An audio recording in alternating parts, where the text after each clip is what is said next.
मुंबई की चिलचिलाती धूप में जहां बड़ी बड़ी इमारतें आसमान को छूती हैं, ठीक उनके पैरों के नीचे एक और दुनिया बसती है, धरावी। यहाँ की गलियां इतनी तंग हैं कि सूरज की रोशनी भी जमीन तक पहुंचने के लिए संघर्ष करती है। धूल, पसीना और मसालों की मिली जुली गंध यहाँ की हवा में हमेशा घुली रहती है। इसी भीड़भाड़ और शोर के बीच टीन और प्लास्टिक से बनी एक छोटी सी झोपड़ी में अर्जुन रहता है। उम्र महज 13 साल, लेकिन आंखों में वो चमक जो बड़े बड़े इंजीनियरों की किताबों में भी नहीं मिलती। अर्जुन कोई साधारण लड़का नहीं है। जहां दूसरे बच्चे खिलौनों के लिए रोते हैं, अर्जुन कबाड़ में अपनी खुशियां ढूंढता है। उसके हाथ हमेशा काले तेल और ग्रीस से सने रहते हैं। उसके लिए कचरा कचरा नहीं है, बल्कि एक खजाना है। टूटे हुए पंखे का मोटर, पुरानी साइकिल की चेन, खराब मिक्सी का तार, ये सब उसके लिए किसी सोने चांदी से कम नहीं है। लोग उसे प्यार से कबाड़ी वाला कहते हैं, लेकिन वो मन ही मन खुद को एक वैज्ञानिक मानता है। एक ऐसा वैज्ञानिक जिसके पास डिग्री नहीं, लेकिन दिमाग है। उसकी माँ सुमित्रा दिन भर दूसरों के घरों में बर्तन मांजती है। उसके हाथों की लकीरें मेहनत करते करते मिट चुकी हैं। शाम को जब वो घर लौटती है तो उसके घुटनों में इतना दर्द होता है कि वो ठीक से खड़ी भी नहीं हो पाती। अर्जुन अपनी माँ को दर्द में कराहते देखता है तो उसका दिल बैठ जाता है। वो अक्सर अपनी माँ के पैर दबाते हुए सोचता है, क्या गरीबी ही हमारी किस्मत है? क्या हम कभी इस गंदगी और लाचारी से बाहर नहीं निकल पाएंगे? लेकिन धरावी की मुश्किलें सिर्फ गरीबी तक सीमित नहीं हैं। यहां एक और डर है जो हर दिल में बसता है, कालू दादा और उसका गिरोह। कालू दादा, जिसका नाम सुनते ही अच्छे अच्छों के पसीने छूट जाते हैं। वो इस इलाके का स्वयंभू राजा है। हफ्ता वसूली उसका धंधा है। गरीब सब्जी वाले, रिक्शे वाले, इंडियन और छोटी दुकानें चलाने वाले लोग अपनी खून पसीने की कमाई का एक हिस्सा उसे देने को मजबूर हैं। जो नहीं देता उसकी दुकान तोड़ दी जाती है या फिर उसे सरेआम पीटा जाता है। पुलिस आती है, चक्कर लगाती है और चली जाती है, लेकिन कालू का आतंक खत्म नहीं होता। एक शाम की बात है। सूरज ढल रहा था और गलियों में हलचल थोड़ी कम हो रही थी। अर्जुन अपनी झोपड़ी के बाहर बैठकर एक पुराने रेडियो को ठीक कर रहा था। तभी गली के नुक्कड़ से शोर सुनाई दिया, नहीं दादा, रहम करो, आज बिक्री नहीं हुई है, मेरे पास पैसे नहीं हैं। यह आवाज थी चाचा रहमत की, जो बरसों से उसी नुक्कड़ पर चने और मूंगफली बेचते थे। अर्जुन ने सिर उठाकर देखा। कालू दादा के 2 गुंडे, मुन्ना और बबन, रहमत चाचा की रेहड़ी को लात मार रहे थे। सारे चने और मूंगफली नाली के गंदे पानी में गिर गए। रहमत चाचा, जिनकी उम्र 60 से ऊपर थी, हाथ जोड़कर उनके सामने गिड़गिड़ा रहे थे, अगले हफ्ते दे दूंगा, कसम से अगले हफ्ते पक्का दे दूंगा। लेकिन गुंडों को तरस नहीं आया। मुन्ना ने रहमत चाचा को धक्का दिया और वो सीधे कीचड़ में जा गिरे। उनकी सफेद दाढ़ी कीचड़ से सन गई। ये देखकर अर्जुन का खून खौल उठा। वो अपनी जगह से उठा, उसकी मुट्ठियां भिंच गईं। वो दौड़कर वहां जाना चाहता था, उन गुंडों से भिड़ जाना चाहता था, लेकिन तभी उसकी मां ने उसका हाथ पकड़ लिया। नहीं अर्जुन, सुमित्रा ने डरी हुई आवाज में कहा, हम गरीब लोग हैं बेटा, हम इन जानवरों से नहीं लड़ सकते। अगर तूने कुछ किया तो वो हमें भी नहीं छोड़ेंगे, हमारा घर जला देंगे। अर्जुन ने अपनी मां की आंखों में वो डर देखा जो बरसों से वहां बसा था। उसने अपनी मुट्ठियां खोल दी। वो वापस बैठ गया, लेकिन उसकी नजरें अभी भी रहमत चाचा पर थीं, जो कीचड़ में पड़े अपने बिखरे हुए चने समेटने की कोशिश कर रहे थे। उस रात अर्जुन को नींद नहीं आई। वो करवटें बदलता रहा। रहमत चाचा का रोता हुआ चेहरा और गुंडों की वो क्रूर हंसी उसके कानों में गूंज रही थी। उसने अपनी झोपड़ी के कोने में देखा, जहां कबाड़ का एक बड़ा ढेर लगा था। वहां एक पुरानी मोटरसाइकिल का क्लच वायर, कुछ जंग लगी स्प्रिंग्स और कंस्ट्रक्शन साइट से उठाई गई मजबूत नायलॉन की रस्सियां पड़ी थीं। अचानक उसके दिमाग में एक बिजली सी कौंधी। उसने सोचा, अगर मैं उनसे ताकत में नहीं जीत सकता तो मुझे दिमाग से जीतना होगा। मुझे कुछ ऐसा बनाना होगा जो मुझे उनसे तेज, उनसे ज्यादा ताकतवर बना दे। कुछ ऐसा जो मुझे दूर से ही उनसे लड़ने की ताकत दे। अगली सुबह जब पूरा मोहल्ला सो रहा था, अर्जुन अपने काम पर लग गया। उसने तय कर लिया था कि अब और नहीं, अब वो सिर्फ तमाशा नहीं देखेगा। उसने पुराने लोहे के टुकड़ों को इकट्ठा किया।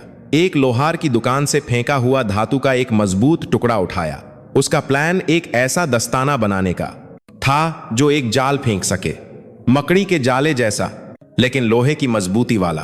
दिन बीतते गए। अर्जुन स्कूल से आने के बाद सीधे अपने कबाड़ खाने में घुस जाता। वो घंटों तक ठुक ठुक करता रहता। मोहल्ले के लोग सोचते कि लड़का पागल हो गया है। कोई कहता बेचारा बाप के मरने के बाद सदमे में है।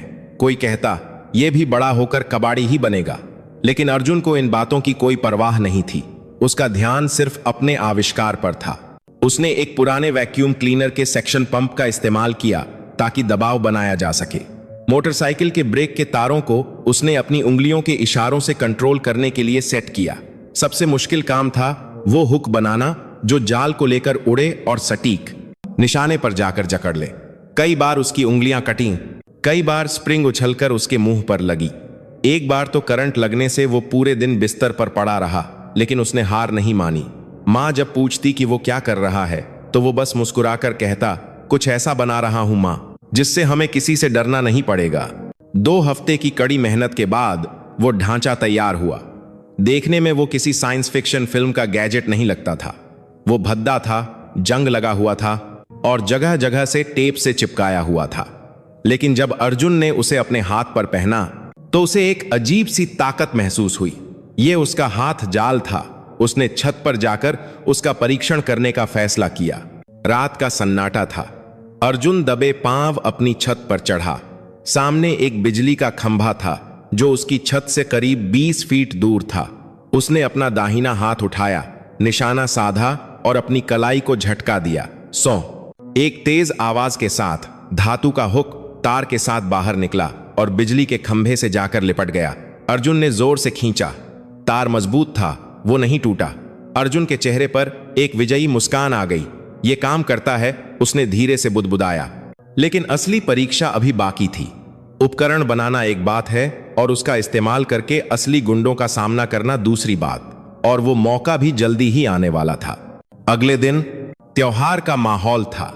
दिवाली आने वाली थी और बाजार सजे हुए थे। लोग अपनी छोटी मोटी कमाई से दिए और मिठाइयां खरीद रहे थे। लेकिन कालू दादा के लिए त्योहार का मतलब था बोनस वसूली। वो और उसके गुंडे आज दोगुनी वसूली करने निकले थे। अर्जुन बाजार में ही था। एक इलेक्ट्रॉनिक दुकान के बाहर खराब पड़े टीवी सर्किट को देख रहा था। तभी उसने देखा कि कालू दादा खुद आज बाजार में आया है। वो सीधे लक्ष्मी ज्वेलर्स की छोटी सी दुकान की तरफ बढ़ रहा था। ये दुकान शर्मा जी की थी, जो एक बहुत ही शरीफ और डरपोक किस्म के इंसान थे। कालू ने दुकान के काउंटर पर जोर से हाथ मारा। शर्मा, दिवाली का बख्शीश निकाल, इस बार 10,000 लगेगा। शर्मा जी के हाथ कांपने लगे। 10,000? दादा, अभी तो धंधा भी शुरू नहीं हुआ, मैं इतना पैसा कहां से लाऊंगा? मेरे बच्चों की फीस भी बाकी है। कालू ने शर्मा जी का कॉलर पकड़ लिया और उन्हें काउंटर के ऊपर खींच लिया। बच्चों की फीस बाद में भरना, पहले अपनी जान की फीस भर, नहीं तो आज तेरा ये दुकान और तू दोनों जलेंगे। पूरा बाजार सहम गया। किसी में इतनी हिम्मत नहीं थी कि वो आगे आए। पुलिस चौकी पास में ही थी, लेकिन सब जानते थे कि पुलिस वाले भी कालू से मिले हुए हैं। अर्जुन भीड़ के पीछे खड़ा सब देख रहा था। उसके बैग में उसका हाथ जाल रखा था। उसका दिल जोर जोर से धड़क रहा था। क्या उसे बीच में आना चाहिए? वो सिर्फ एक बच्चा है। अगर वो पकड़ा गया तो, अगर वो असफल हो गया तो। लेकिन तभी कालू ने शर्मा जी को जमीन पर पटक दिया और एक पेट्रोल की बोतल निकाल ली। तुझे लगता है मैं मजाक कर रहा हूं? कालू ने माचिस निकाली। अब बात सिर्फ पैसों की नहीं थी, अब बात किसी की जान की थी। अर्जुन ने एक गहरी सांस ली। उसे अपने पिता की एक बात याद आई। बेटा, बुराई को देखने वाला भी उतना ही दोषी होता है जितना बुराई करने वाला, अगर वो उसे रोकने की कोशिश न करे। अर्जुन भीड़ से पीछे हट गया और एक पतली गली में घुस गया। उसने जल्दी से अपना बैग खोला और वो लोहे का भारी दस्ताना अपने दाहिने हाथ में पहन लिया। पट्टियों को कसते हुए उसने भगवान गणेश का नाम लिया। हे बप्पा, आज लाज रख लेना। उसने एक पुराने मफलर से अपना चेहरा ढका। सिर्फ उसकी आंखें दिखाई दे रही थीं। अब वो अर्जुन नहीं था, अब वो एक रक्षक था। वो दौड़ते हुए पास की एक इमारत की सीढ़ियां चढ़ा और छत पर पहुंच गया। नीचे का नजारा साफ था। कालू माचिस की तीली जलाने ही वाला था। शर्मा जी हाथ जोड़कर रो रहे थे। अर्जुन ने ऊपर से निशाना साधा। उसका लक्ष्य कालू का हाथ नहीं, बल्कि वो पेट्रोल की बोतल थी। जूम! हवा को चीरती हुई एक रस्सी नीचे आई। इससे पहले कि कालू कुछ समझ पाता, एक लोहे का हुक पेट्रोल की बोतल से टकराया। निशाना थोड़ा चूका, बोतल कालू के हाथ से छूटकर दूर जा गिरी, लेकिन हुक ने कालू की कलाई को जकड़ लिया। क्या है ये? कालू चिल्लाया, घबराकर इधर उधर देखने लगा। रस्सी में तनाव आया। अर्जुन ने छत से पूरी ताकत लगाकर खींचा।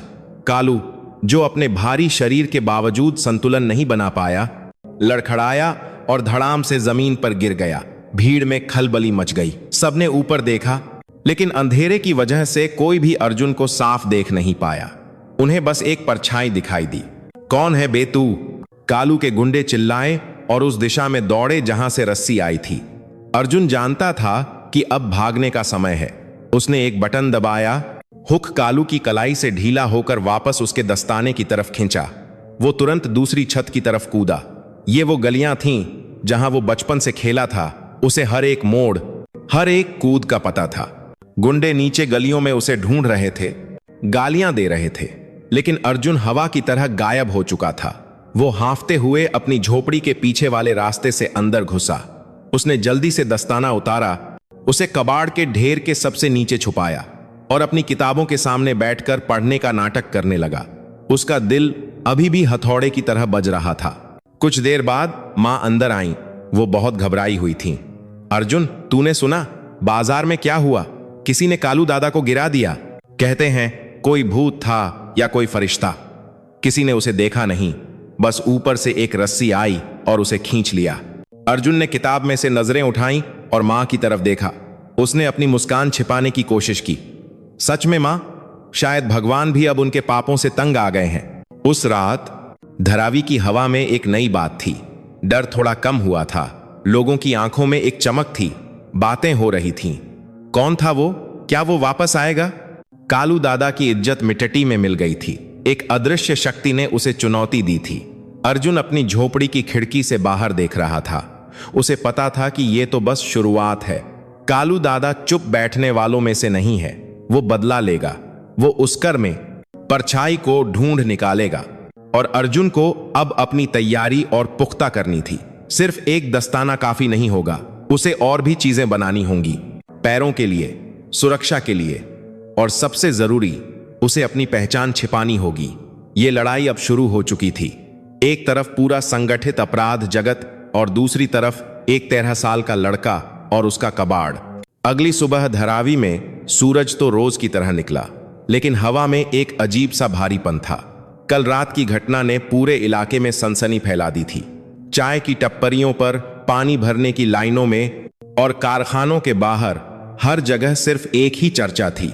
वो कौन था? कुछ लोग कह रहे थे कि हनुमान जी का कोई दूत आया था, तो कुछ का मानना था कि पुलिस ने कोई नया कमांडो भेजा है।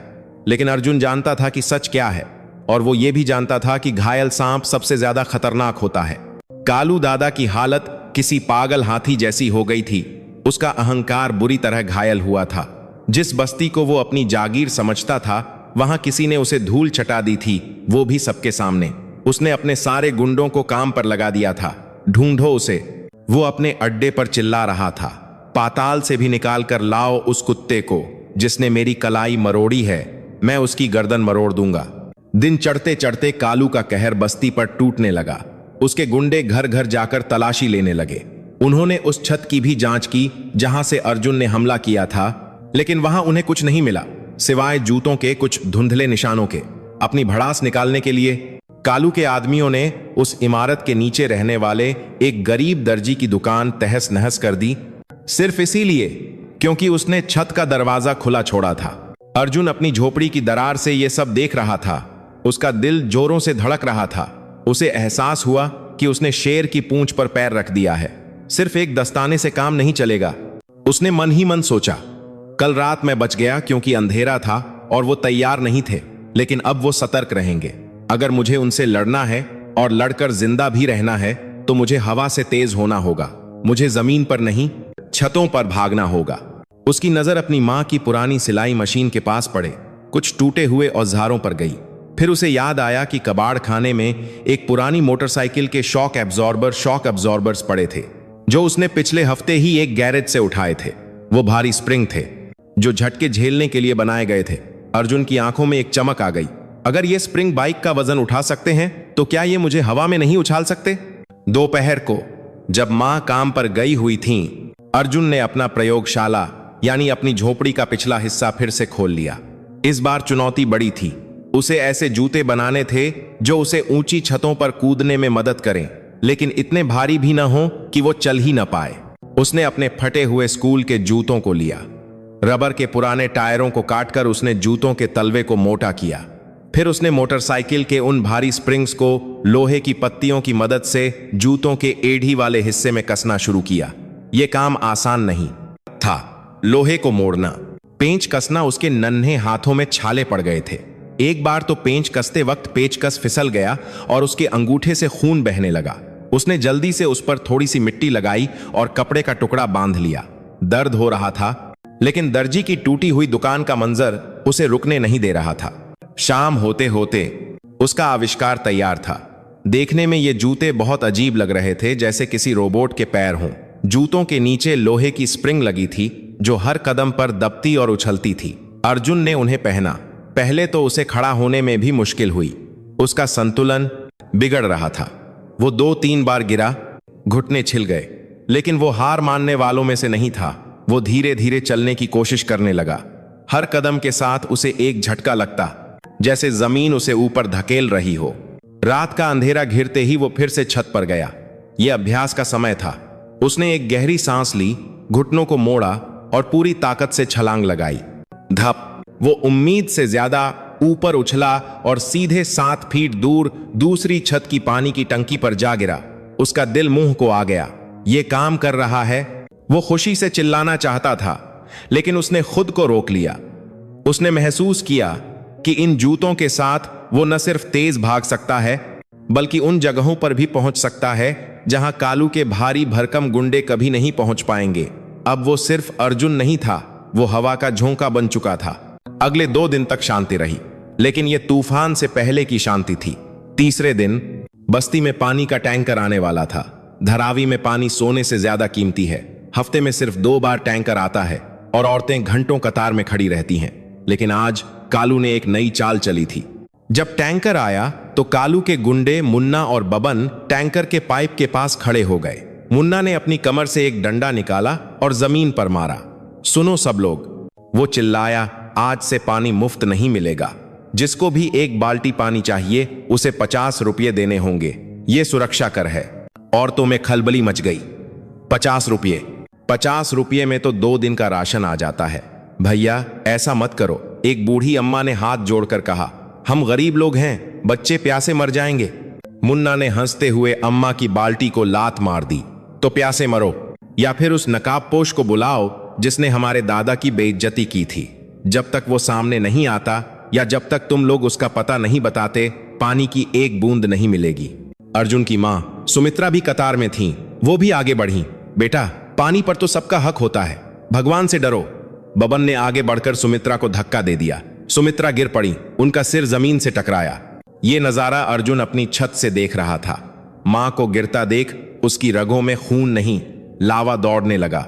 उसने तुरंत अपना मफलर बांधा, हाथ में हाथ जाल पहना और पैरों में अपने नए स्प्रिंग वाले जूते कस लिए।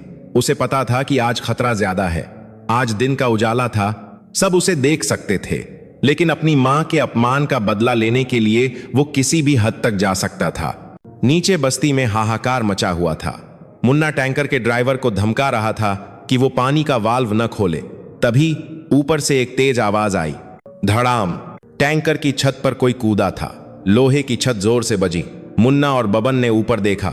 वहां टैंकर के ऊपर एक छोटा सा साया खड़ा था। चेहरे पर पुराना मफलर, हाथों में अजीब सा यंत्र और पैरों में लोहे के स्प्रिंग वाले जूते। भीड़ में से किसी ने चिल्लाया, वो आ गया, वही है। मुन्ना ने डंडा उठाया। अच्छा, तो तू है वो चूहा, आज तेरी खाल उधेड़ दूंगा। वो टैंकर पर चढ़ने की कोशिश करने लगा। अर्जुन ने एक पल भी बर्बाद नहीं किया। उसने अपने हाथ जाल का निशाना साधा, लेकिन इस बार किसी इंसान पर नहीं। उसने निशाना साधा टैंकर के मुख्य वाल्व के हैंडल पर। जूम! हुक सीधे हैंडल में फंसा। अर्जुन ने अपनी स्प्रिंग वाले जूतों की मदद से हवा में पीछे की तरफ छलांग लगाई।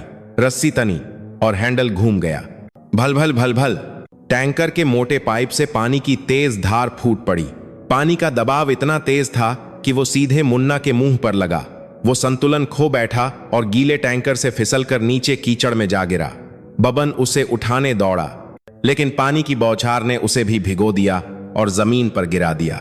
बस्ती के लोग जो अब तक डरे हुए थे, ये नजारा देखकर हंसने लगे। पानी बह रहा था और लोग अपनी बाल्टियां भरने के लिए दौड़े। अर्जुन ने देखा कि उसकी मां सुरक्षित है और एक दूसरी औरत उन्हें उठा रही है। उसका काम हो गया था। पकड़ो उसे, मुन्ना कीचड़ में लथपथ होकर चिल्लाया। उसने अपनी जेब से एक चाकू निकाल लिया था। अर्जुन ने देखा कि अब भागने का वक्त है। वो टैंकर की छत से कूदा। आमतौर पर इतनी ऊंचाई से कूदने पर पैर में चोट लगती, लेकिन उसके जूतों के स्प्रिंग दब गए और उसे वापस हवा में उछाल दिया। वो एक बाउंस के साथ पास की दीवार पर चढ़ा और वहां से सीधे एक छत पर। गुंडे उसके पीछे दौड़े। वो छत पर है, घेरो उसे। अब शुरू हुआ असली खेल। अर्जुन किसी बंदर की तरह एक छत से दूसरी छत पर कूद रहा था। धरावी की छतें एक दूसरे से सटी हुई होती हैं, लेकिन बीच बीच में संकरी गलियां भी होती हैं। अर्जुन के स्प्रिंग वाले जूते उसे ऐसी छलांग लगाने की ताकत दे रहे थे जो किसी आम इंसान के लिए नामुमकिन थी। वो हवा में उड़ता हुआ महसूस कर रहा था। नीचे गलियों में गुंडे उसे गालियां दे रहे थे और पत्थर फेंक रहे थे। एक पत्थर अर्जुन के कंधे पर लगा। दर्द की एक लहर उठी, लेकिन वो रुका नहीं। वो जानता था कि अगर वो रुका तो ये उसकी आखिरी दौड़ होगी। वो दौड़ते दौड़ते एक ऐसी जगह पहुंचा जहां दो इमारतों के बीच का फासला बहुत ज्यादा था, करीब 10 फीट। नीचे गहरी नाली थी, पीछे गुंडे आ रहे थे, आगे खाई थी। अर्जुन ने एक पल के लिए सोचा, क्या जूते इतना भार सह पाएंगे? उसने पीछे मुड़कर देखा। बबन एक देसी कट्टा पिस्तौल निकाल रहा था। रुक जा, वरना गोली मार दूंगा। गोली की आवाज से पहले अर्जुन ने दौड़ लगा दी। किनारे पर पहुंचकर उसने अपने घुटनों को पूरी ताकत से दबाया और स्प्रिंग को उसकी सीमा तक निचोड़ा। जैसे ही वो कूदा, स्प्रिंग खुला और अर्जुन हवा में एक तीर की तरह निकला। वो हवा में था, समय जैसे रुक गया हो। नीचे नाली, पीछे गुंडे और सामने दूसरी छत का किनारा। उसके हाथ आगे बढ़े। उसकी उंगलियों ने दूसरी छत की मुंडेर को छू लिया।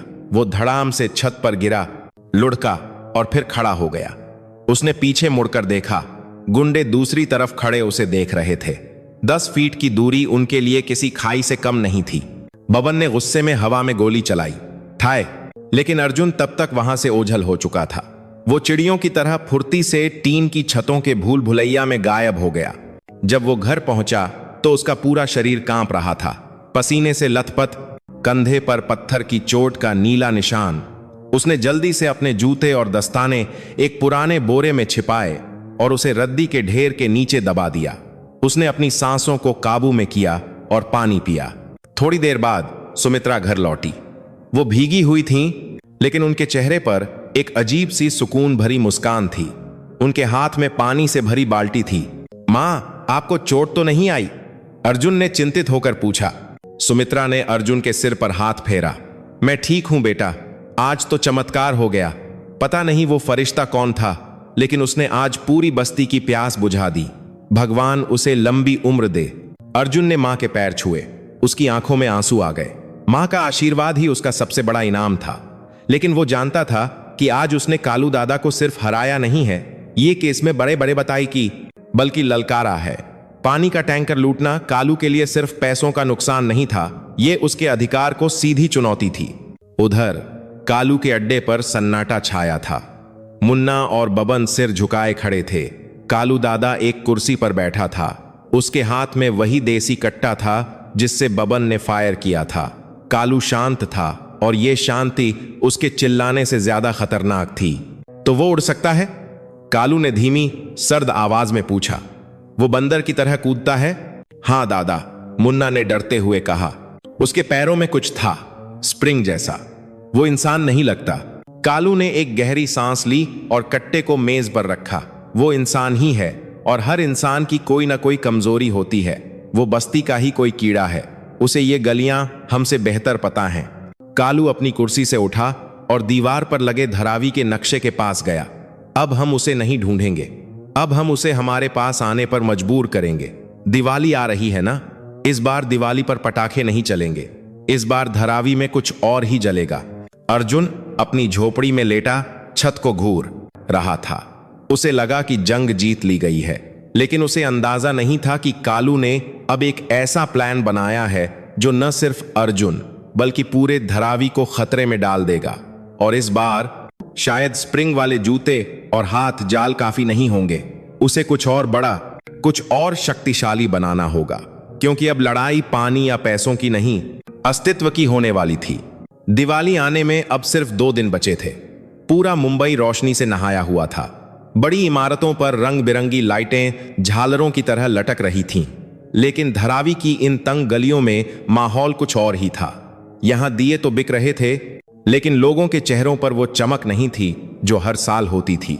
कालू दादा की धमकी हवा में जहर की तरह घुल गई थी। इस बार पटाखे नहीं, कुछ और जलेगा। ये शब्द हर किसी के कान में गूंज रहे थे। अर्जुन अपनी झोपड़ी के बाहर बैठा अपनी मां को चावल के आटे से रंगोली बनाते देख रहा था। सुमित्रा के हाथ कांप रहे थे। वो जानती थी कि यह त्योहार शायद उनके लिए खुशियां नहीं बल्कि तबाही लेकर आएगा। अर्जुन ने अपनी मां के कंधे पर हाथ रखा। मां, डरो मत, जब तक हम साथ हैं कोई भी आग हमें जला नहीं सकती। सुमित्रा ने फीकी मुस्कान दी, लेकिन उनकी आंखों का डर कम नहीं हुआ। उस रात अर्जुन को नींद नहीं आई। उसके अंदर का वैज्ञानिक और बेटा दोनों जाग रहे थे। वो जानता था कि कालू दादा अगर कुछ जलाना चाहता है तो वो आग छोटी नहीं होगी। और धरावी में, जहां घर एक दूसरे से माचिस की डिब्बियों की तरह सटे हुए हैं, एक छोटी सी चिंगारी भी पूरे मोहल्ले को राख कर सकती है। यहां न तो दमकल की गाड़ियां समय पर आ सकती हैं और न ही पानी की पर्याप्त व्यवस्था है। अगर वो आग लगाएंगे तो मुझे उसे बुझाना होगा, अर्जुन ने अंधेरे में खुद से कहा। लेकिन कैसे? एक बाल्टी पानी से बड़ी आग नहीं बुझती। उसने अपनी टॉर्च उठाई और अपने कबाड़ के ढेर को कुरेदने लगा। उसकी नजर कोने में पड़े एक बड़े से प्लास्टिक के टैंक पर गई। ये एक पुराना कीटनाशक छिड़कने वाला पंप था, पेस्टिसाइड स्प्रेयर, जिसे किसान खेतों में अपनी पीठ पर टांगते हैं। ये टूटा हुआ था, इसका नोजल जाम था और पंप लीक कर रहा था। लेकिन अर्जुन की आंखों में एक नक्शा बन गया। अगर मैं इसके दबाव को बढ़ा दूं, अगर मैं इसमें साधारण पानी की जगह कुछ ऐसा भरूं जो आग का दम घोंट दे। वो पूरी रात काम करता रहा। उसने पंप को खोला। उसके अंदर का रबर वाशर सड़ चुका था। अर्जुन ने पुराने टायर की ट्यूब काटकर नया वाशर बनाया। फिर उसने एक पुरानी कार के वाइपर मोटर वेपर मोटर को ढूंढा। ये मोटर छोटा था, लेकिन इसमें पानी को तेजी से फेंकने की ताकत थी। उसने इस मोटर को पंप के साथ जोड़ा ताकि पानी का दबाव कई गुना बढ़ जाए। लेकिन सिर्फ पानी काफी नहीं था। उसने अपनी मां की रसोई से पुराना बेकिंग सोडा और सिरका विनेगार चुराया। उसे याद था कि विज्ञान की किताब में पढ़ा था कि ये चीजें आग बुझाने वाली गैस बनाती हैं। उसने साबुन का घोल भी तैयार किया ताकि पानी झागदार बने और आग पर चिपक जाए। सुबह होते होते उसका नया आविष्कार तैयार था। उसने इसे नाम दिया वरुण अस्त्र, जल देवता का हथियार। यह दिखने में अजीब था। पीठ पर एक बड़ा नीला टैंक जिससे जुड़ी हुई तारों और पाइपों का जंजाल, और हाथ में पकड़ने के लिए एक लंबा नोजल जो उसने पुरानी साइकिल के हैंडल से बनाया था। दिवाली की शाम आ गई। आसमान पटाखों की रोशनी से चमक रहा था। हर तरफ शोर था और इसी शोर का फायदा कालू उठाना चाहता था। पटाखों की आवाज में किसी की चीखें नहीं सुनाई देंगी। धुएं में किसी को आग का पता देर से चलेगा। रात के 9 बजे पूजा खत्म हो चुकी थी। अचानक बस्ती के पश्चिमी छोर से शोर उठा, आग आग। अर्जुन, जो अपनी छत पर पहरा दे रहा था, तुरंत सतर्क हो गया। उसने पश्चिम दिशा में देखा। वहां से काला धुआं उठ रहा था। लपटें तेजी से ऊपर जा रही थीं। यह कोई दुर्घटना नहीं थी। कालू के गुंडों ने बस्ती के कचरा डिब्बों में आग लगा दी थी और हवा का रुख रिहायशी झोपड़ियों की तरफ था। अर्जुन ने एक पल भी नहीं गंवाया। उसने अपना वरुण अस्त्र अपनी पीठ पर लादा। टैंक भारी था, लगभग 15 किलो का। पट्टियां उसके कंधों में चुभ रही थीं। उसने अपने स्प्रिंग वाले जूते पहने और चेहरे पर गीला कपड़ा बांधा। जय बजरंगबली। वो कूदा, एक छत से दूसरी छत। आग की लपटें अब साफ दिखाई दे रही थीं। लोग अपने घरों से बाहर भाग रहे थे। बच्चे रो रहे थे। बाल्टियां लेकर लोग दौड़ रहे थे। लेकिन आग इतनी तेज थी कि बाल्टी का पानी भाप बनकर उड़ रहा था। कालू के कुछ गुंडे दूर खड़े तमाशा देख रहे थे और हंस रहे थे। वो चाहते थे कि लोग डरें, गिड़गिड़ाएं, लेकिन उन्हें पता नहीं था कि उनका काल आ रहा है। अर्जुन आग के ठीक ऊपर वाली छत पर पहुंचा। नीचे का नजारा भयानक था। आग एक लकड़ी के गोदाम तक पहुंचने वाली थी। अगर वो गोदाम जला तो उसके साथ लगे 10 घर जल जाएंगे। अर्जुन ने अपने पंप का स्विच ऑन किया। वाइपर मोटर घरघराने लगा।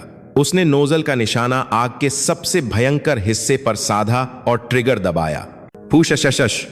नोजल से एक तेज सफेद धार निकली। यह सिर्फ पानी नहीं था, यह साबुन और सोडा मिला हुआ झागदार पानी था। जैसे ही यह धार आग पर गिरी, एक तेज छनछनाहट की आवाज आई। झाग ने आग को ढक लिया, उसका ऑक्सीजन खत्म कर दिया। नीचे खड़े लोग हैरान रह गए। ये क्या है? ऊपर देखो। अर्जुन मशीन की तरह काम कर रहा था। वो एक छत से दूसरी छत पर कूदता और जहां जहां लपटें उठती वहां वहां अपने वरुण अस्त्र से प्रहार करता। उसका निशाना अचूक था। वो किसी दमकल कर्मी से कम नहीं लग रहा था। गुंडों की हंसी गायब हो गई। ये फिर आ गया। एक गुंडा चिल्लाया, मारो साले को, पत्थर मारो। नीचे से पत्थर और ईंटें अर्जुन की तरफ फेंकी जाने लगी। एक ईंट उसके टैंक पर लगी। थक। टैंक में दरार आ गई। झागदार पानी उसकी पीठ पर रिसने लगा। अर्जुन घबराया नहीं। उसने अपनी स्थिति बदली।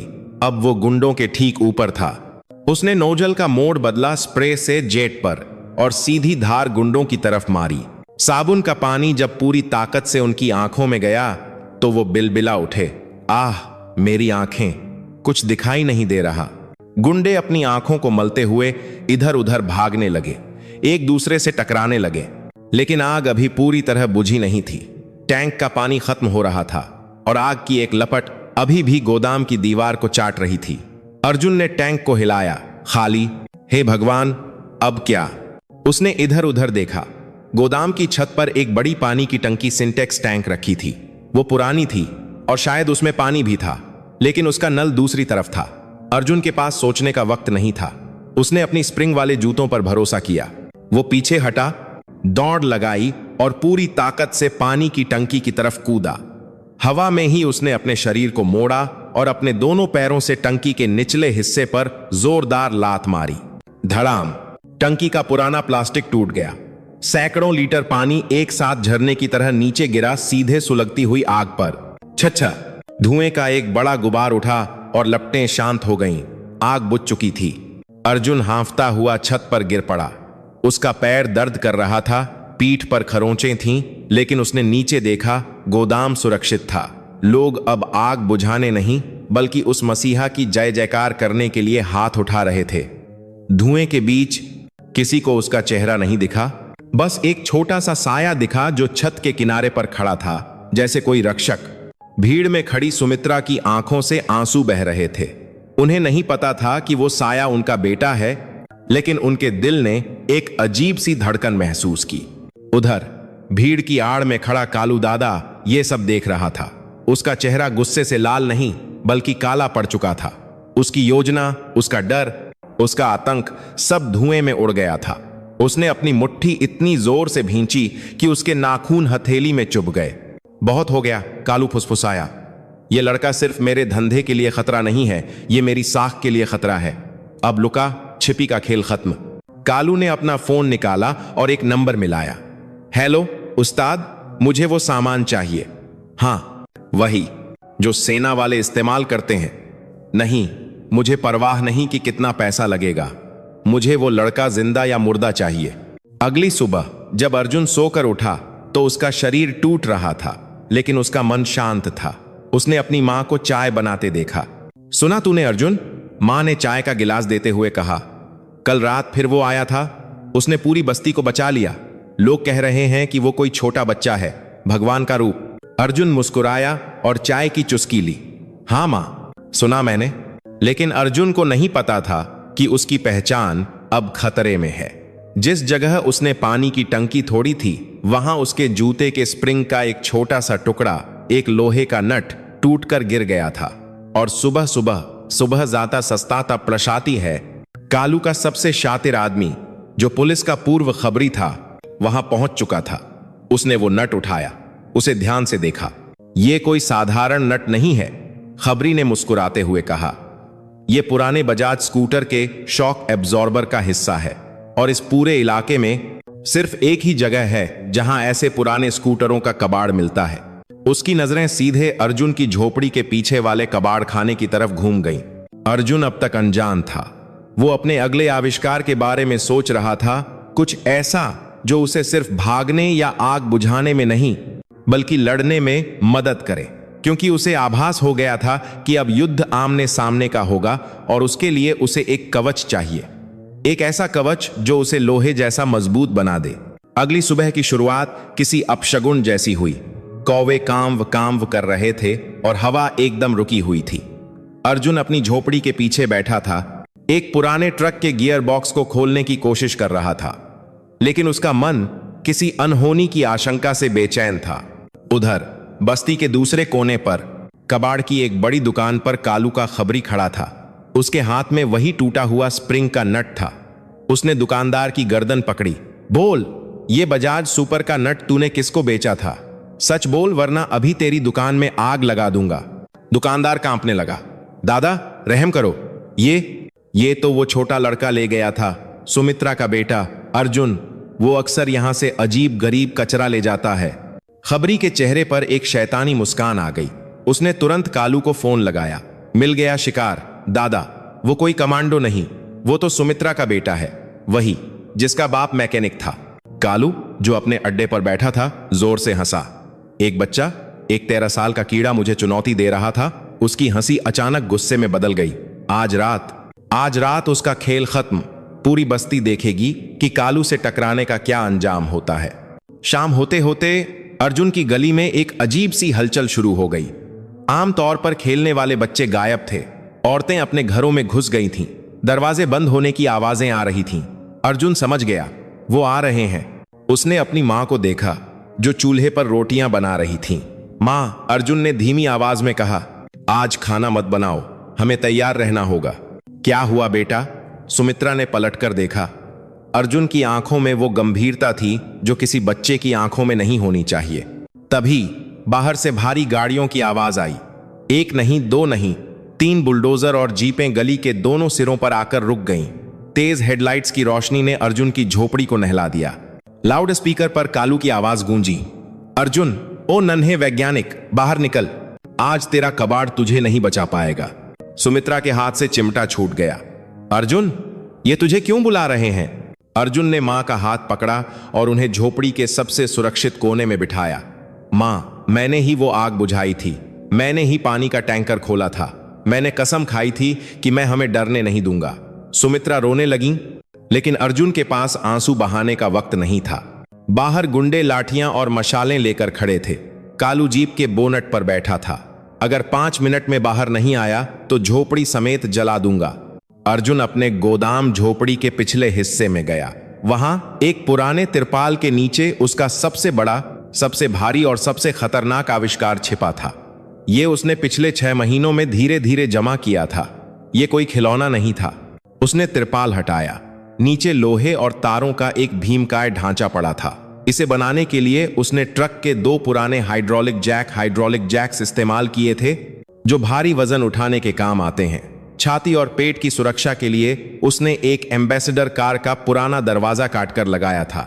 हाथों में मजबूती देने के लिए लोहे के गर्डर और मोटर लगी थीं, जो इंसान की ताकत को 10 गुना बढ़ा देती थीं। ये उसका लौह कवच एक्सोस्केलेटन था। अर्जुन ने जल्दी से खुद को उस ढांचे के अंदर फिट किया। यह पहनना आसान नहीं था। जगह जगह पट्टे कसने पड़ते थे। उसने अपनी पीठ पर 2 बड़ी ट्रक की बैटरियां बांधी, जो इस पूरे सिस्टम को बिजली देंगी। जैसे ही उसने तारों को जोड़ा, एक आवाज आई, वूइंग, चररर। हाइड्रोलिक सिस्टम चालू हो गया। अर्जुन ने अपना हाथ हिलाया। लोहे का भारी हाथ, जो कम से कम 20 किलो का था, हवा में ऐसे उठा जैसे कोई पंख हो। लेकिन यह सूट धीमा था और इसमें एक खतरा था। अगर बैटरी लीक हुई या सिस्टम शॉर्ट सर्किट हुआ तो अर्जुन अंदर ही जल जाएगा। बस आज की रात चल जा, अर्जुन ने प्रार्थना की। उसने एक हेलमेट पहना, जो उसने वेल्डिंग वाले के मास्क और एक पुराने कुकर के ढक्कन से बनाया था। बाहर कालू का सब्र टूट रहा था। जला दो, उसने आदेश दिया। एक गुंडे ने मशाल फेंकी। झोपड़ी की सूखी छत ने तुरंत आग पकड़ ली। धुआं अंदर भरने लगा। सुमित्रा खांसने लगी। अर्जुन, बेटा बाहर निकल, हम जल जाएंगे। तभी झोपड़ी का दरवाजा नहीं खुला, बल्कि पूरी दीवार टूट गई। धड़ाम। लकड़ी और टीन की दीवार ताश के पत्तों की तरह बिखर गई। धुएं के गुबार के बीच से एक लोहे का दानव बाहर निकला। 7 फीट ऊंचा, पैरों में लोहे के एक्सटेंशन के कारण चौड़ा सीना और आंखों की जगह जलती हुई लाल LED लाइट्स। कालू और उसके गुंडे एक पल के लिए सन्न रह गए। ये क्या बला है? अर्जुन उस कवच के अंदर भारी कदमों से आगे बढ़ा। धप धप धप जमीन हिल रही थी। मुन्ना, जो सबसे आगे खड़ा था, चिल्लाया, मारो इसे। उसने एक भारी लोहे की रॉड से अर्जुन के सिर पर वार किया। टनन। रॉड अर्जुन के वेल्डिंग हेलमेट से टकराई और मुड़ गई। अर्जुन को अंदर झटका लगा, कान बजने लगे, लेकिन वो गिरा नहीं। उसने अपना हाइड्रोलिक हाथ उठाया और मुन्ना की छाती पर हल्का सा धक्का दिया। सिर्फ एक धक्का। मुन्ना हवा में उड़ता हुआ 10 फीट दूर जाकर एक ठेले पर गिरा। उसकी पसलियां टूटने की आवाज सन्नाटे में गूंज गई। गुंडों में दहशत फैल गई। भूत, मशीन, वे चिल्लाने लगे। कालू ने जीप से उतरकर अपनी पिस्तौल निकाली। डरपोक कहीं के, ये सिर्फ लोहा है, लोहा गोली नहीं रोकता। ठाए ठाए ठाए। 3 गोलियां अर्जुन के सीने पर लगीं। टिंग टिंग टिंग। एम्बेसडर कार का दरवाजा जो उसकी छाती पर लगा था, उसने गोलियों को रोक लिया। पुरानी एम्बेसडर का लोहा आजकल की गाड़ियों जैसा हल्का नहीं था। वो बुलेट प्रूफ जैकेट से कम नहीं था। अर्जुन थोड़ा पीछे लड़खड़ाया, लेकिन फिर उसने अपना संतुलन बना लिया। अब अर्जुन की बारी थी। उसने पास पड़ी एक पुरानी मोटरसाइकिल को अपने दोनों हाथों से उठाया। हाइड्रोलिक मोटरें चर्र चर्र करके चीख उठीं, लेकिन उन्होंने बाइक को सिर के ऊपर उठा लिया। हट जाओ। अर्जुन की आवाज हेलमेट के अंदर से गूंजी, जैसे कोई रोबोट बोल रहा हो। उसने बाइक को गुंडों की भीड़ की तरफ फेंक दिया। गुंडे चीखते हुए इधर उधर भागे। रास्ता साफ हो गया। अर्जुन मुड़ा और अपनी मां के पास गया, जो अब भी जली हुई झोपड़ी के पास खड़ी कांप रही थीं। उसने झुककर, जो बहुत मुश्किल था, मां को अपनी लोहे की पीठ पर चढ़ने का इशारा किया। जल्दी करो मां, बैटरी ज्यादा देर नहीं चलेगी। सुमित्रा ने अपने बेटे की पीठ पर लदे बैटरी पैक को पकड़ा और किसी तरह उस लोहे के पहाड़ पर चढ़ गईं। रोको उन्हें, वो भागने न पाएं, कालू चिल्लाया। बुलडोजर चलाओ। सामने से एक पीला बुलडोजर अर्जुन की तरफ बढ़ा। ड्राइवर ने उसका बड़ा सा पंजा, बकेट, अर्जुन को कुचलने के लिए नीचे किया। अर्जुन के पास भागने की रफ्तार नहीं थी। बुलडोजर का पंजा उसके लोहे के कंधों से टकराया। क्रींच। धातु से धातु टकराने की भयानक आवाज आई। अर्जुन के घुटने मुड़ गए। दबाव बहुत ज्यादा था। उसके हाइड्रोलिक सिस्टम से तेल रिसने लगा। हेलमेट के अंदर अर्जुन का पसीना आंखों में जा रहा था। नहीं, मैं हार नहीं सकता। उसने अपने पैरों, जिनमें ट्रक के शॉक एब्जॉर्बर लगे थे, को जमीन में गड़ा दिया। उसने अपने दोनों हाथों से बुलडोजर के पंजे को नीचे से पकड़ा। जय मां भवानी। अर्जुन ने पूरी ताकत लगा दी। उसकी बैटरियां गर्म होकर धुआं छोड़ने लगीं। हाइड्रोलिक जैक अपनी सीमा पार कर रहे थे। धीरे धीरे, बहुत धीरे धीरे बुलडोजर का पंजा ऊपर उठने लगा। ड्राइवर की आंखें फटी की फटी रह गईं। एक 13 साल का लड़का भले ही मशीन में हो, एक बुलडोजर को पीछे धकेल रहा था। एक जोरदार झटके के साथ अर्जुन ने बुलडोजर के पंजे को एक तरफ धकेल दिया और बुलडोजर का संतुलन बिगड़ गया। वो एक तरफ झुक गया और नाली में जा फंसा। रास्ता खुल गया था। पकड़ के रखना मां, अर्जुन ने कहा, और वो भारी कदमों से तेल और धुआं छोड़ता हुआ अंधेरी गलियों की तरफ भागा। कालू गुस्से में पागल हो रहा था। गाड़ी निकालो, पूरी बस्ती घेर लो, वो आज धरावी से बाहर नहीं जाना चाहिए। अर्जुन गलियों में भाग रहा था। उसका एक हाथ अब काम नहीं कर रहा था क्योंकि पाइप फट गया था। उसकी पीठ पर बैटरियां इतनी गर्म हो गई थीं कि सुमित्रा को अपनी साड़ी का पल्लू मोटा करके पकड़ना पड़ रहा था। बेटा, हम कहां जाएंगे?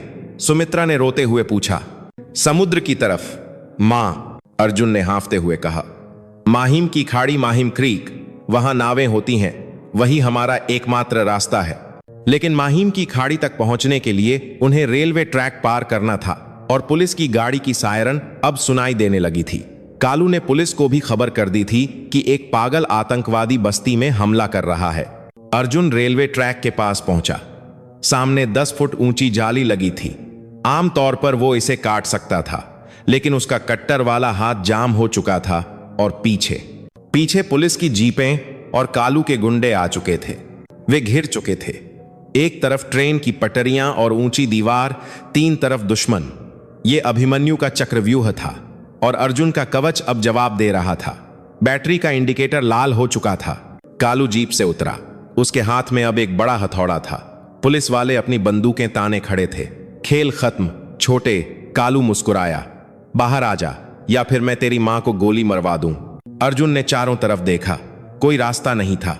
उसने अपनी मां को धीरे से नीचे उतारा। मां। उसने हेलमेट का वीजर ऊपर उठाया। उसका चेहरा पसीने और ग्रीस से सना हुआ था। तुम दीवार के उस पार कूदो, मैं इन्हें रोकता हूं। नहीं, सुमित्रा चिल्लाई, मैं तुझे छोड़कर नहीं जाऊंगी। जाना होगा मां। अर्जुन ने पहली बार मां पर चिल्लाया। अगर हम दोनों मरे तो पापा का सपना भी मर जाएगा। जाओ। उसने अपनी मां को अपनी सही सलामत बची एक बांह से उठाया और पूरी ताकत से दीवार के उस पार नरम रेत पर फेंक दिया। सुमित्रा दीवार के पार सुरक्षित गिरी। अब अर्जुन अकेला था। सामने 50 लोग, उसका एक हाथ खराब, बैटरियां खत्म होने वाली, लेकिन उसके होठों पर एक मुस्कान थी। उसने अपने हेलमेट का वाइजर वापस नीचे गिराया। आ जाओ। उसने अपनी छाती पर लगे एक लाल बटन को देखा। यह उसने कभी इस्तेमाल नहीं किया था। यह ओवरड्राइव बटन था। इसका मतलब था सारी बची हुई ऊर्जा को एक बार में छोड़ना। इससे धमाका भी हो सकता था। जैसे ही गुंडे उसकी तरफ दौड़े, अर्जुन ने वो बटन दबा दिया। ही सूट से एक तेज कान फाड़ देने वाली सीटी की आवाज आई। उसके शरीर से बिजली की चिंगारियां निकलने लगीं। जो भी उसे छूता उसे 440 वोल्ट का झटका लगता। अर्जुन एक बिजली का गोला बन गया था। वो भीड़ में घुस गया। टक्कर, मुक्के और झटके, लोग हवा में उड़ रहे थे, लेकिन हर झटके के साथ अर्जुन का शरीर भी अंदर से जल रहा था। क्या ये अंत था? क्या धरावी का छोटा रक्षक आज यहीं कबाड़ के ढेर में मिल जाएगा? तभी दूर से, बहुत दूर से आसमान में एक गड़गड़ाहट सुनाई दी। ये बारिश के बादल नहीं थे, ये हेलीकॉप्टर की आवाज थी। एक तेज सर्चलाइट ऊपर से नीचे गिरी और सीधे अर्जुन और गुंडों की भीड़ पर पड़ी। इतनी तेज रोशनी की सबकी आंखें चुंधिया गईं। हवा का दबाव इतना तेज था कि गुंडे गिर पड़े। ये पुलिस का हेलीकॉप्टर नहीं था, ये सेना आर्मी का हेलीकॉप्टर था। कालू डर के मारे पीछे हटा। फौज? यहां फौज क्या कर रही है? लाउड स्पीकर पर एक सख्त आवाज गूंजी। हथियार डाल दो, ये भारतीय सेना है। उस लड़के को कोई हाथ नहीं लगाएगा। अर्जुन, जो अब घुटनों के बल बैठ चुका था क्योंकि उसका सूट पूरी तरह बंद हो गया था, उसने ऊपर देखा। धुंधली आंखों से उसने देखा कि हेलीकॉप्टर से रस्सियां नीचे फेंकी जा रही हैं और काले कपड़ों में कमांडो नीचे उतर रहे हैं। उसे याद आया, उसका एक ड्रोन जो उसने बनाया था, वो गलती से मिलिट्री बेस के पास गिरा था। क्या उन्होंने उसे ढूंढ लिया या ये कोई और चमत्कार था? अंधेरा छाने लगा। अर्जुन की आंखें बंद हो गईं और वो लोहे के ढेर की तरह जमीन पर गिर पड़ा। धूल धीरे धीरे जम रही थी। हेलीकॉप्टर के पंखों की तेज हवा ने आग और धुएं को तीतर बितर कर दिया था। रस्सियों के सहारे उतरे कमांडोज ने बिजली की फुर्ती से पूरे इलाके को घेर लिया था। उनकी काली वर्दियां, हाथों में आधुनिक राइफलें और चेहरों पर लगा नाइट विजन गियर देखकर कालू के गुंडों की रूह कांप गई थी। जो गुंडे अभी तक शेर बने घूम रहे थे, वो अब भीगी बिल्ली बनकर घुटनों के बल बैठे थे। कालू दादा, जो खुद को धरावी का राजा समझता था, अब कीचड़ में मुंह के बल पड़ा था। एक कमांडो का भारी बूट उसकी गर्दन पर था। उसकी वो हेकड़ी, वो गुरूर, सब उस एक पल में चकनाचूर हो गया था। लेकिन सबकी निगाहें उस लोहे के ढेर पर थीं जो जमीन पर बेजान पड़ा था। वो कवच जिसने एक 13 साल के बच्चे को महाबली बना दिया था, अब शांत था। उसमें से हल्का धुआं निकल रहा था। कमांडो यूनिट के लीडर कैप्टन शेखावत धीरे से अर्जुन के पास गए। उन्होंने सावधानी से उस भारी हेलमेट का वाइजर हटाया। अंदर अर्जुन का चेहरा पीला पड़ चुका था, लेकिन सांसें चल रही थीं। कैप्टन ने अपनी कलाई पर लगी घड़ी में कुछ बोला। Eagle down, we need medic immediately. Eagle down, we need medic immediately. Sumitra, जो दीवार के उस पार थी, दौड़ती हुई आई। अर्जुन, मेरा बेटा। किसी ने उन्हें नहीं रोका। वो अपने बेटे के लोहे के शरीर से लिपटकर रोने लगीं। उठ जा बेटा, देख हम बच गए, देख अब कोई डर नहीं है। अर्जुन को स्ट्रेचर पर ले जाया गया। जब उसे एम्बुलेंस में डाला जा रहा था तो पूरी बस्ती, जो डर के मारे छिपी हुई थी, बाहर निकल आई। हजारों आंखें उस नजारे को देख रही थीं। वो लड़का जिसे वो कबाड़ी वाला कहकर चिढ़ाते थे, आज किसी शहीद की तरह सम्मान पा रहा था। 2 दिन बाद सैन्य अस्पताल, कोलाबा मिलिट्री हॉस्पिटल, कोलाबा। अर्जुन की आंखों में तेज सफेद रोशनी चुभी। उसने धीरे धीरे पलकें झपकाईं। उसे लगा कि वो शायद मर चुका है और स्वर्ग में है, यहाँ कोई शोर नहीं था, कोई बदबू नहीं थी, सिर्फ एसी की हल्की सनसनाहट और फिनाइल की महक थी। होश आ गया, एक भारी और रोबदार आवाज गूंजी। अर्जुन ने सिर घुमाया। उसके बिस्तर के पास एक कुर्सी पर एक बुजुर्ग आदमी बैठे थे। उनके बाल सफेद थे, लेकिन पीठ एकदम सीधी। उन्होंने सेना की वर्दी पहन रखी थी, जिस पर बहुत सारे मेडल लगे थे। ये ब्रिगेडियर रणजीत सिंह थे। उनके बगल में सुमित्रा बैठी थी, जिनकी आंखों में अब डर नहीं, सुकून था। मां, अर्जुन की आवाज बहुत कमजोर थी।